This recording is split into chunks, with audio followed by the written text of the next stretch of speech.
ভিড়ে ঠাসা মেট্রো, দাঁড়ানোর মতো এক চুল জায়গাও নেই। ঠিক এমনই এক পরিস্থিতিতে হঠাৎ করেই অশান্তি শুরু হয় দুই তরুণীর মধ্যে। প্রথমে কথা কাটাকাটি, তারপর মুহূর্তের মধ্যেই তা গড়ায় হাতাহাতিতে। মেট্রোর ভেতরেই পরস্পরের চুল ধরে টানাটানি শুরু করেন তারা।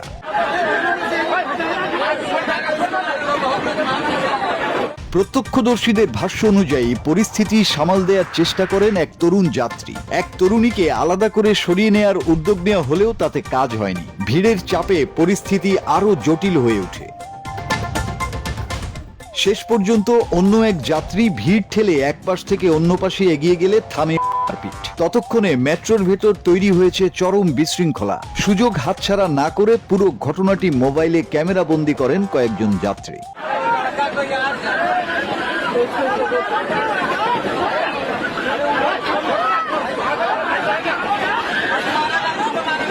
সামাজিক যোগাযোগ মাধ্যমে ছড়িয়ে পড়া ওই ভিডিও ঘিরে শুরু হয়েছে তীব্র প্রতিক্রিয়া। এক নেটিজেন মন্তব্য করেছেন, এত ভিড়ের মধ্যেও মারপিট করার মানসিকতা কিভাবে আসে সেটাই বোঝা দায়।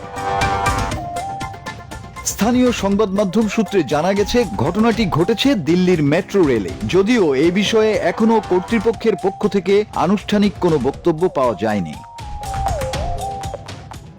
মাসুদ হাসান, বাংলা টিভি।